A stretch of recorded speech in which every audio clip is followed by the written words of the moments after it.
Dominic, welcome to the podcast. It is awesome to have you here. It's great to be here. Congratulations on Thank all you the so right much. notes. Yeah.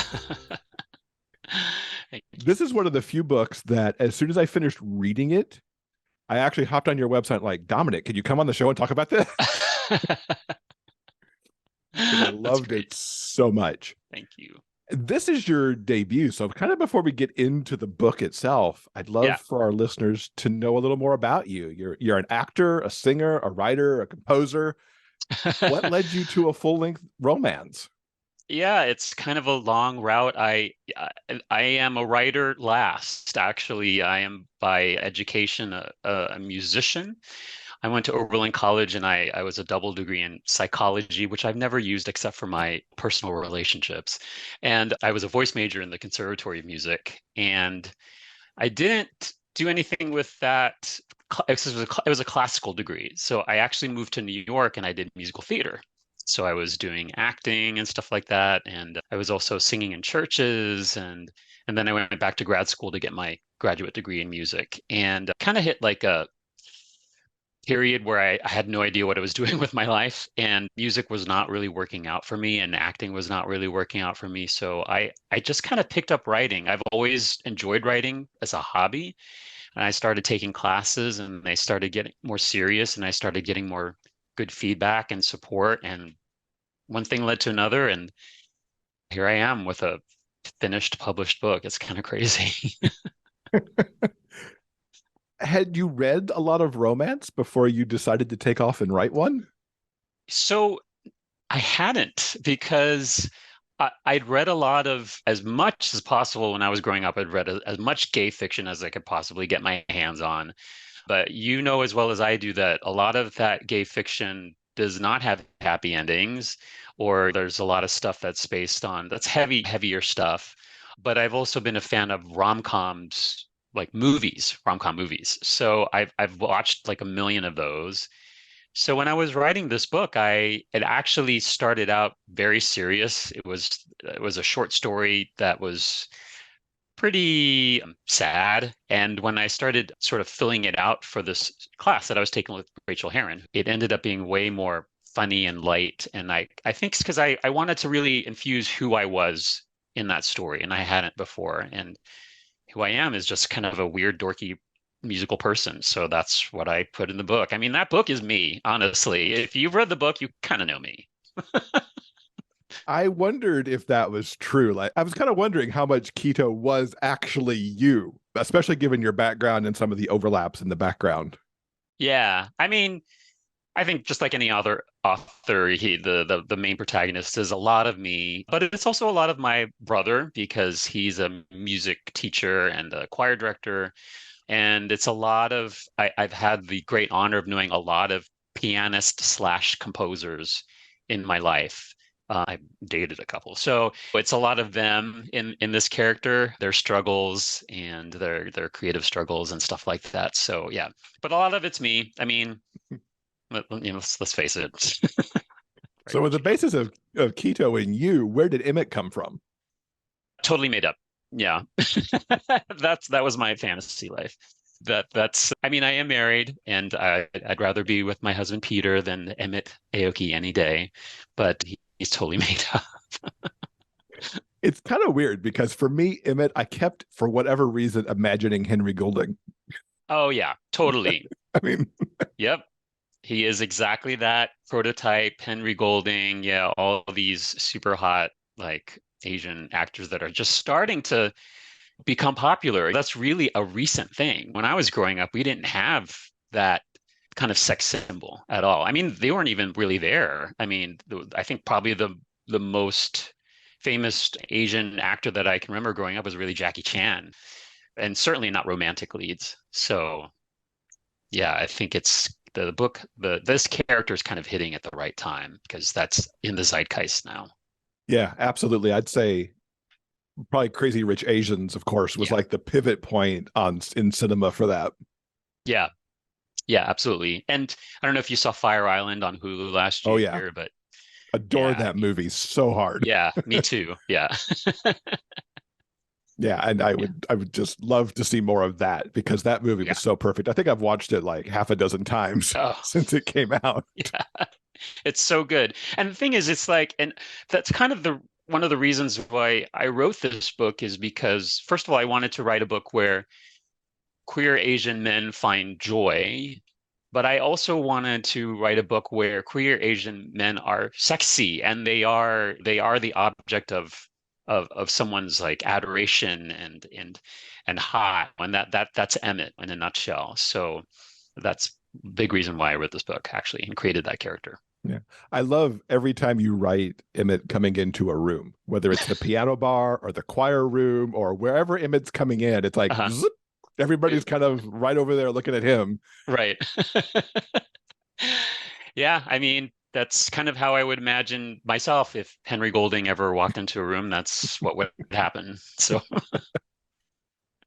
What inspired the specific story you're telling in All the Right Notes for what happens to these characters? And I don't want to give away any spoilers in the book, but there's a lot of stuff that goes on around them that's very important and mhm. informs, what's happening for them. Where did all this come from for you? I knew that I wanted to write it. Well, the genesis, as I mentioned, was a short story that was a lot more serious, and it was about a couple who get separated by a tragedy. And I wanted to keep that element where this couple gets together early on in life, but then are separated, but not by a tragedy. So there is that incident, and I won't give it away, but where they sort of split up and there's a misunderstanding, and then I wanted them to get back together again. But in my head, I don't know, some people may envision when they write a book, they want it to be a movie or they envision. In fact, when Rachel was teaching the class, a lot of it was based on screenwriting and sort of the beats of a movie, right? And so I did not do that per se, but the way that I envisioned my book was as a musical, actually. So there are diegetic scenes where they're singing in it. It's all part of the story. And I knew that the finale had to be like a big musical finale, something. So I came up with a choir concert. And I think it just kind of went from there, went backwards from there. So yeah. Yeah, there's definitely musical beats that happen Yeah. within this book. As a huge fan of musicals, I could kind of see where you were going. It's like, that would be a song. This would be a book Right. moment. Here's the duet. Here's the 11 o'clock. Right. Well, yeah, let's talk about the 11 o'clock for a little second because there is an 11 o'clock song There in is. this book that Yeah. you wrote. You actually wrote a part I play, which Yeah. isn't just lyrics in the printed in the book. We can Uh, all go watch a video of it on YouTube, which we'll link to in our show notes. yeah. Yeah, you can. Where did that come from? I mean, I've Yeah. seen like authors write lyrics before because you can't, it's hard to put a lyric in a book, but Yeah. now you've written your own. Yeah, and I do want to be clear. I co-wrote the song, so I did write the lyrics and a little bit of the music, but I think the biggest music writing was from a very close friend of mine who was a pianist composer. So we collaborated on it. We co-wrote it together. But the genesis of that song really was as I was writing, there is this, like a musical, there's this theme, right, that keeps coming back. Like you keep hearing it, like Phantom of the Opera or whatever. So I knew I had to have that kind of song, and it's a part I play. And the lyrics were very important, but they became so important to me that I needed to know what it sounded like. And it's just as you said, there a lot of books have these lyrics, these original lyrics in them, but when you read them, they don't. I don't know. To me, I don't get that much out of just written lyrics, right? It's missing that component. So I needed to add that component, and I approached a friend of mine who I've known for a while, and we wrote this. And I said I wanted to sound like this. I have some basic music ideas. Here are the lyrics. He pounded something out. I changed a couple things. He changed a couple lyrics, and it came into being. And then it was this was during the pandemic, so we recorded it completely separately. I was in a closet, and he was in his apartment, and he mixed the two things together and put it on YouTube, and now it's there for. And the great thing is it's going to be in the audiobook because the narrator is a singer, and he's going to be, I'm not exactly sure, but he's going to be singing it, and I think they're going to put the thing that I recorded on the at the end, like as an appendix or something like that. Oh, bonus track. Yeah, as a bonus track. Yeah. I Yeah, was but wondering if you were going to get it sung in the audiobook because your narrator yeah, is Aaron Albano, who I mean yes, recently has been in Hamilton on Broadway. yes. So you've got huge talent coming for the audiobook here. So it's really awesome that he's going to be singing the song too. I'm so psyched. I'm so stoked. And he would send me little snippets of what he was doing, and I was just like, oh God. The funny thing is he's not, this is his first audiobook. There's this, it's a funny story because the producer emailed me and said, "Oh, here are your two auditionees, right? One is one is this guy, his resume is like 10 pages long. He's won like a million Audis. He was, and yeah, people are gonna know, but he was the narrator for like one of the most famous queer romances of all time.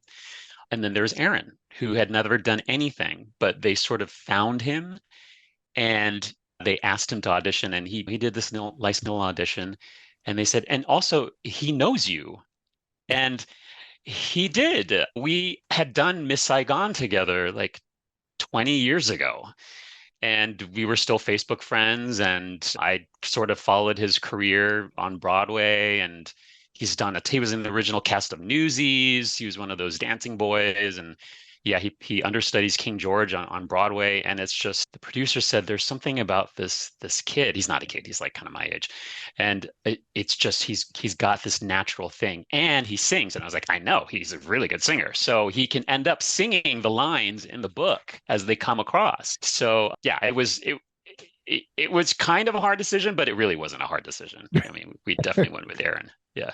Yeah, it's already pre-ordered for me because even though I've read it, Mhm. I want to hear it performed. And the fact Yeah. that you've got somebody of this caliber Yeah. and this background doing it, I think is just going to make it, that much more. Oh, trust me, I've heard some of it. You're not going to be disappointed. Oh, amazing. Yeah. Can't wait. Yeah. Because we're recording here like 2 or 3 weeks before the book comes out. So, it's still waiting mode for the audio. Right.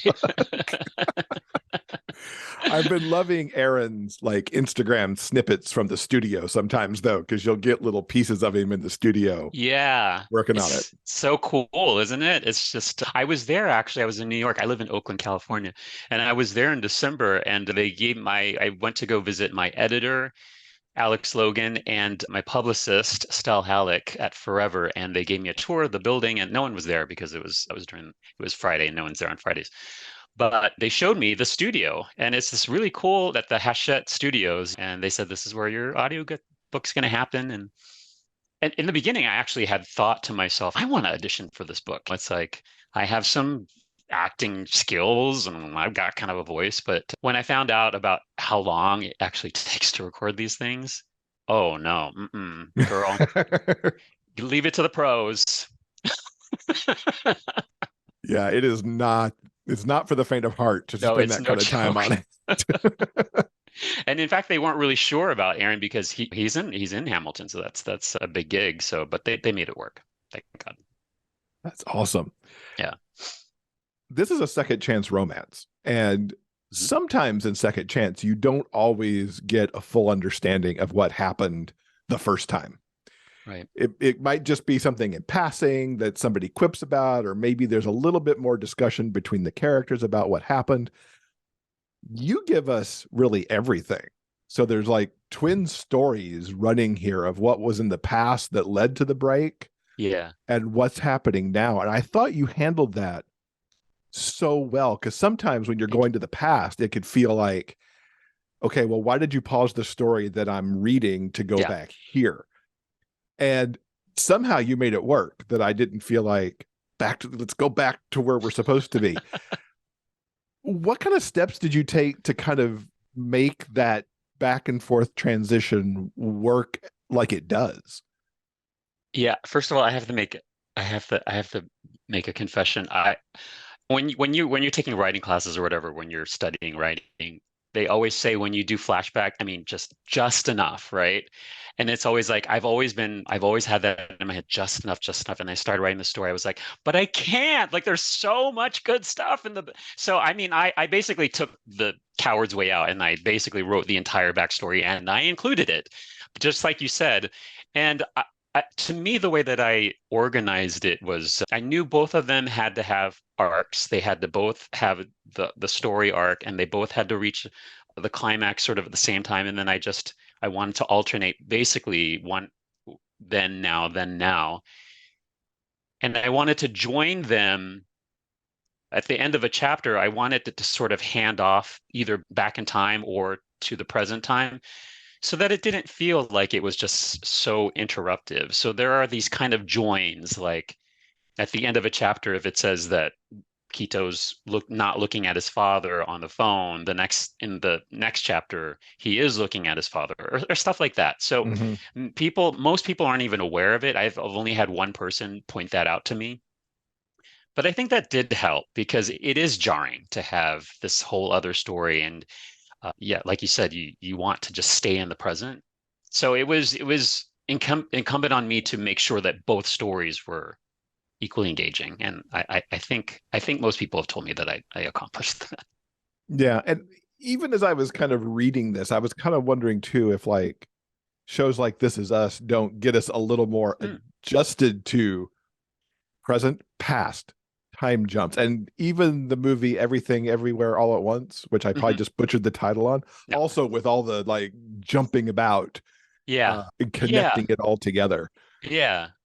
Yeah. I mean, I did try to pay attention to that because I knew there would be complaints about it. And I did. I did get when I was currying agents.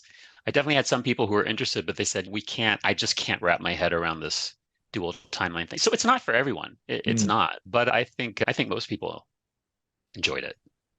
Yeah. I mean, because again, it's done right. It's done the right way to do it. Thank you. So at least as far as I'm concerned. Thank you. Uh, we got to talk a little bit about a couple of your side characters here. Ujima's the best. Such an incredible friend to Keto, but Yeah. also gives him a good kick in the pants sometimes too. Yes. Yes. What's your influence there? I mean, I can Eh, only imagine, especially living in New York, that you could have met many Ujimas over time. Yeah. Yeah. Yeah. Yeah. So here's the real tea. I will tell you. So Jima is based on two people actually. One of them, her name is Brianna Sinclair. She's a soprano opera singer, and she's trans. And I had the honor of working with her at a church in San Francisco, and she's amazing. But most of it is based on someone that I knew in New York who was on RuPaul's Drag Race, and they no longer do drag, which is why I've been hesitant to talk about them because I know that he sort of wants to put that in the past and focus on his act. And he has a very, very successful acting career in New York and elsewhere. So, but I did meet him doing a show in Brooklyn, just like Quito does. And I was also very taken by the first time that I saw him in drag in a club. And it was this kind of confusing moment for me where I was just so enamored with this person. And I wasn't quite sure, was it because of him or was it because of the drag persona? But in the end, I realized it was a combination of both, that there is just this power. And he is so funny. He's one of the funniest people I've ever met. So Ujima is really based on him because of that humor and that love and that ability to perform. Just so I wanted to sort of pay homage to him. It's a beautiful homage. Thank you. The other character that really stole my heart was Milton, who is one of the kids who's in the choir room. Uh-huh. Milton's story is so tiny, but so powerful, and especially how Milton and Ujima connect. Hmm. What was your process to like weave that kind of in there alongside what was going on with the bigger story with Quito and Emmett? Because there's a lot of these little things that pop up in the threads that just all really coalesce so well by the end of the book. Thank you. I appreciate that. As most minor characters tend to do, he was in the beginning really just a plot. I needed some I needed some sort of present day representation for Mr. Cruz to sort of make him remember Quito.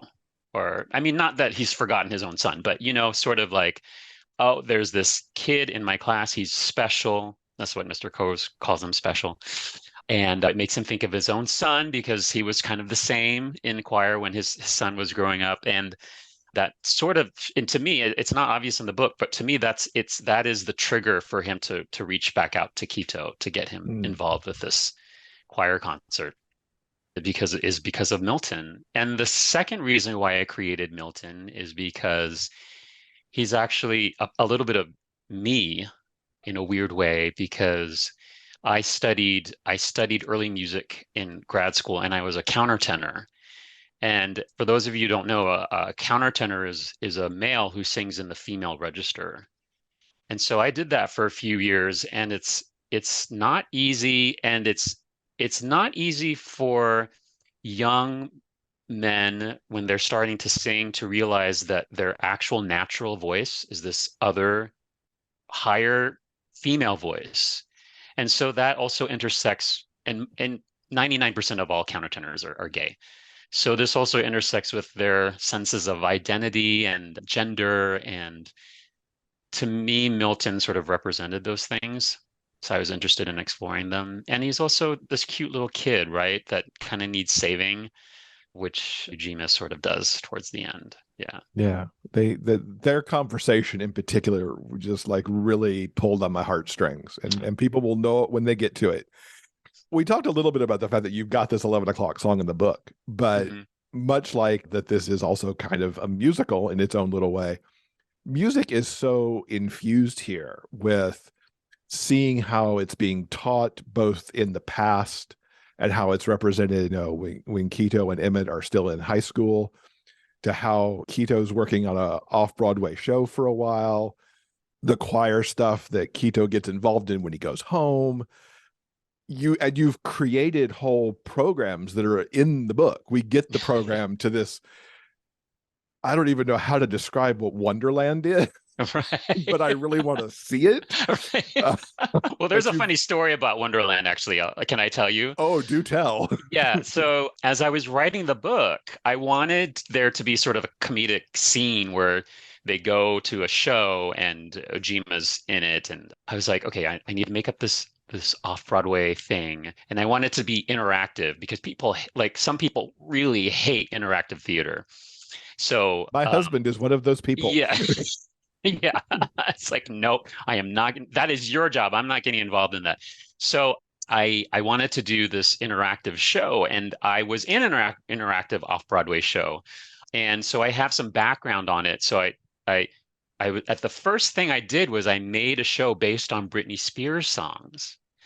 And And now there then is one. and now there is one. And then 6 months later, as I was revising, I looked online and it's like, oh, someone's made it already. So I was trying to find someone's catalog that like no one would ever touch, but they're touching it. So I was like, how can I make sure that no one is going to touch this person's catalog? And I was like, well, why don't I just make one hit wonders? Because I don't think anyone's going to touch any of those. So far, so good. I mean, they haven't come out with that. It only exists in my book. But anyway, sorry, back to your question. I love that Um, about Wonderland. I kept thinking about the show Disaster and how it relied on so many like songs that like you knew, but then put into these very bizarre ways. right. Yeah, I tried to have fun with that. And you put the whole program for it. Like now we know all the songs that are in Wonderland, which Yeah, I it's in there. absolutely love. And then Yeah, you also built the program for the choir I did. Yeah. concert at the end. So we know that entire program as well. We could make our own Spotify playlist of some of these songs. Yes. Yes. If you want. I think I did. I tried to. I don't know if it's on there publicly, but just for me, it's there because same thing with when I was writing the song, right? I couldn't just have this thing that was so important. And I know no one's gonna see it. I knew no one was gonna see. I knew I wasn't gonna walk through the whole entire concert, the whole entire show. But I wanted those things to exist for me. So they did, and so why not share them with everyone else at Mhm. the end? Yeah. Looking back on this journey you've had with this book, how would you characterize like writing your first romance? It's been amazing. The funny thing is I didn't even know I had written a romance until I started querying it, to be honest. I just wrote what I wanted a story that I wanted to tell. And as I started putting together my query materials, I was like, well, I need to have comps and I need to sort of explain what it is. And then I was like, this is a romance. This is a rom-com. It has a happy ending. So it's been amazing because the romance, I'm sure you're aware, but the romance community is incredibly Mhm. supportive and loving and energetic. And I mean, and also romance writers write a lot. This is what I'm learning. Yeah. I have another book coming out next year that I have to churn away. But it's been fantastic, really mainly because of the the people at Forever, which is the imprint that's mostly romance and women's fiction, and the fans and the early reviewers who are focused on romance have just been fantastic. Yeah, Yeah, I'm lucky I lucked into this it's genre. hard to find a better community to be Oh my in. God. Yeah, really. I mean, it makes sense, right? Because it's based on love. It's based on love and joy, and people just want to, and that's why I wrote this book too, because I wanted to just step back away from the pandemic and everything else and just have a little nugget of queer brown joy on the shelf. And you need it even more now Oh with my the God. state of the world that we live in. It's it's all the more needed that queer people find their joy wherever they can get it, including seeing themselves in books. Yeah, it's true. I mean, I thought that when I was writing this book, this was around when He Who Shall Not Be Named was president. I was like, well, this is the worst it's ever going to get, and so people are going to need some joy now, but maybe later they won't. No, no, things have some other things have taken that guy's place. Mhm. So You're going to get a big dose of the romance community too, because you're off to Steamy LitCon in August. yeah, yeah, I'm excited about that. Yeah, I got invited to that. They were so kind. They were so kind to reach out to me. I My book was months away from being published. They had not seen the arc or anything, but they knew of me from Forever, so they invited me. And yeah, I'm really excited about that. There's going to be a lot of authors from my imprint there, so it's going to be a party. I'm so Do you have a favorite scene in the book that you could share without spoiling? I have a favorite scene. Oh, that's a good question. I don't want to give it away, but it is the scene where you find out what went wrong in college Mm. that night. Yeah, because and not just that, but also the day after when things really hit the fan. I had a lot of fun constructing that whole entire sequence of events because I was kind of playing with perception and sort of memory. I'm a big fan of writing about memory. Well, oh, there's my psychology degree coming into play right there. You have Yay, it made was use of worth it. it. Um, yeah, so I'm a big fan of memory, and so memory comes into play here because one person has remembered things one way, and one person has remembered it another, and one of it is a little bit more of the truth, right? Because that person was not as inebriated, so and other stuff. So yeah, that to me, and maybe especially what happens after when Quito's sort of running around trying to figure out what's going on with everything. That was probably my favorite scene to write. People will definitely know that when they come to it. They'll And know.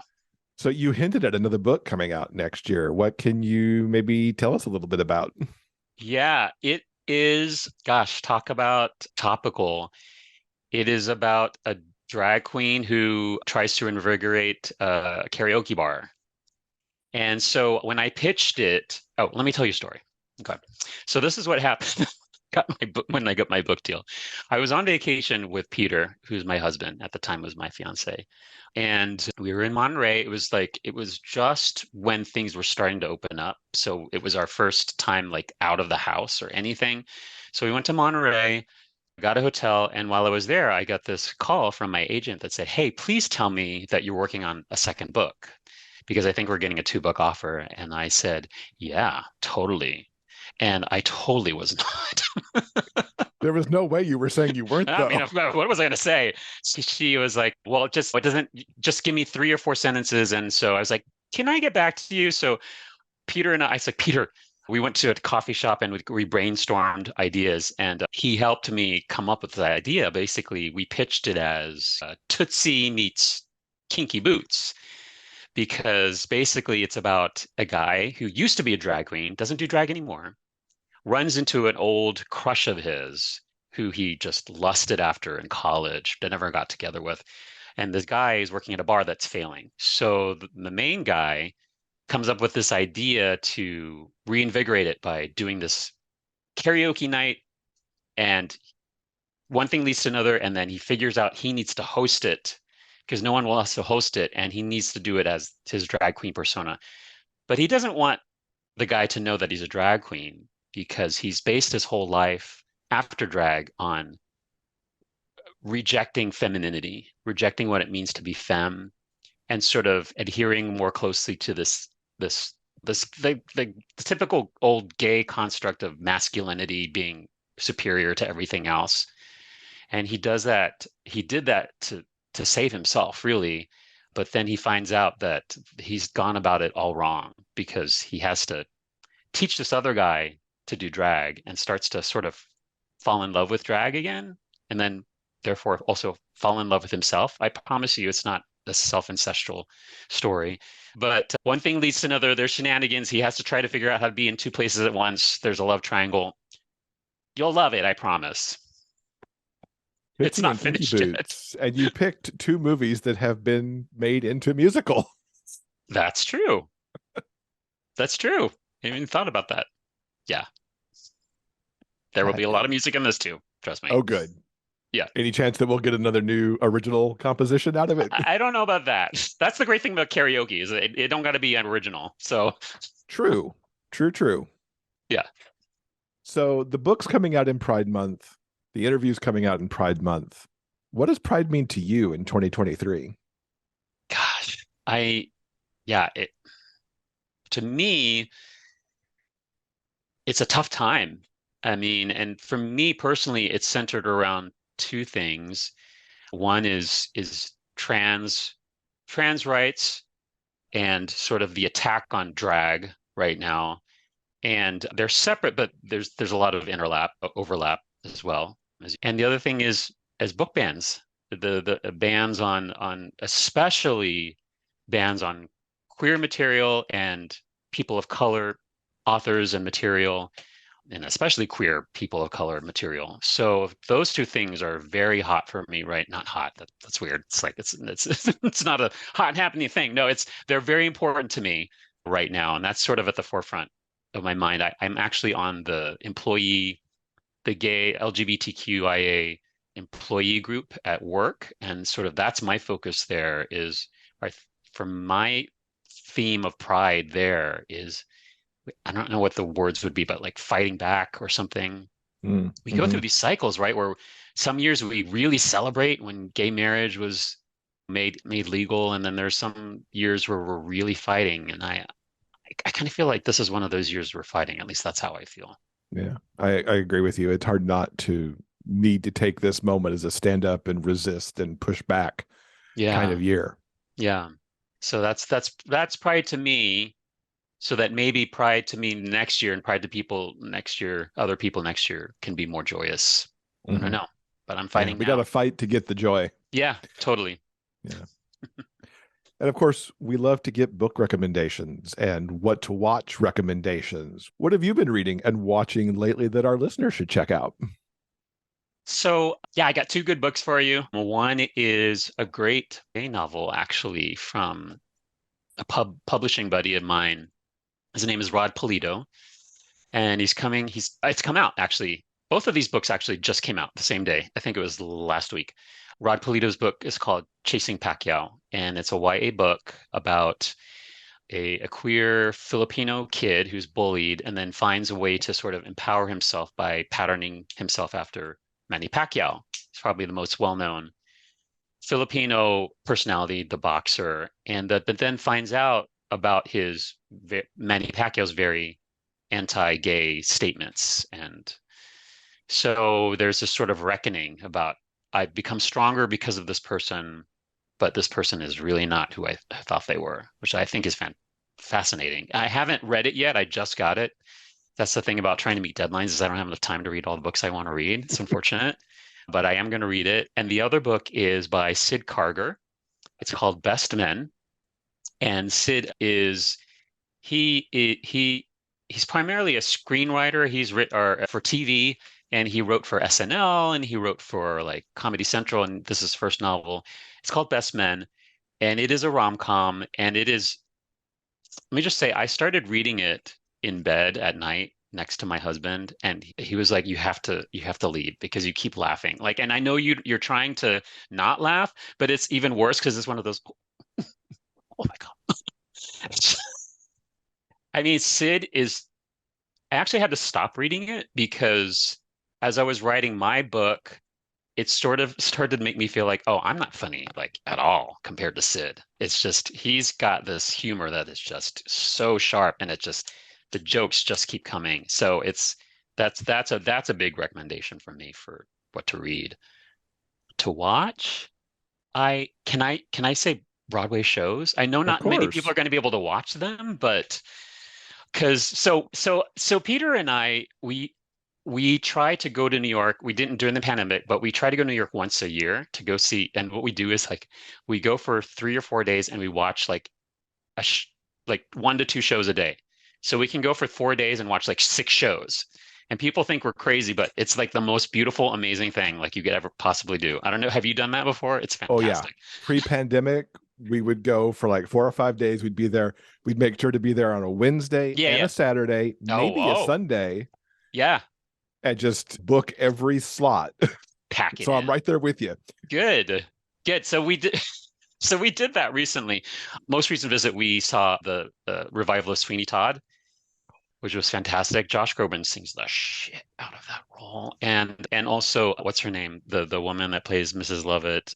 Emily I'm forgetting it. Ashford. That's it. Oh my God, she's amazing. It's like it's one of those things where you think you'll never get Angela Lansbury out of your head. And then you see her and you're like, it's a completely different role. She just takes it and just runs with it. And then we also saw Parade, which I don't know. Have you gotten a chance to see Parade or? I saw the original back in the day. Oh, wow. I have a ticket to see Parade 2 weeks from now.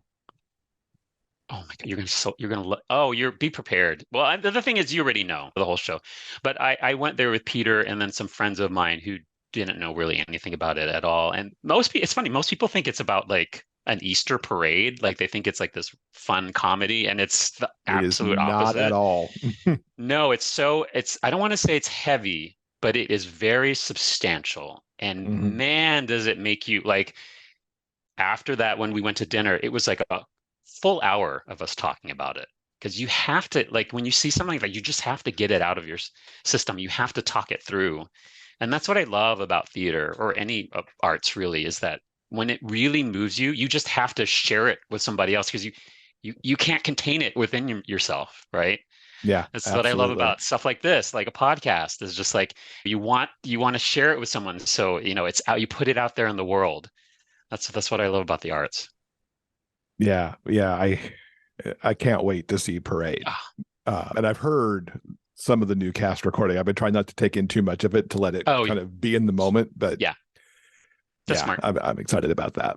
Mm, mm, mm, mm, mm. So, what is the best way for folks to keep up with you online so they can follow what happens as this book comes out, but also when the new one gets ready to come out in 2024? Sure. The easiest is they can follow me at my website at dominiclim.com. Although I'm trying to keep it up to date, but you can also follow me on Twitter at J_Dominic_Lim. You know how like someone's already taken your name. It sucks. So, and then Instagram, I'm doing a bunch of Instagram stuff now, J Dominic Lim. And I just started doing TikTok. Oh Uh, my, brave yeah, soul that you are. I But you're a performer, you could do it. I guess. I mean, I'm trying. I don't want to look like an idiot. Well, I think that's the whole point is you just need to look like an idiot on TikToks. And that's kind of what I did. So there's about 5 or 6 on there. And that is Dominic Lim _author. I managed to snag that. So you can follow me there as well. Excellent. We will link to all of that and everything we talked about in our show notes. Dominic, it's been so awesome talking to you about this amazing book. Thank you so much for joining us. Thank you so much, Jeff. It was such an honor to be here, and I'm so happy to get the chance to talk to you.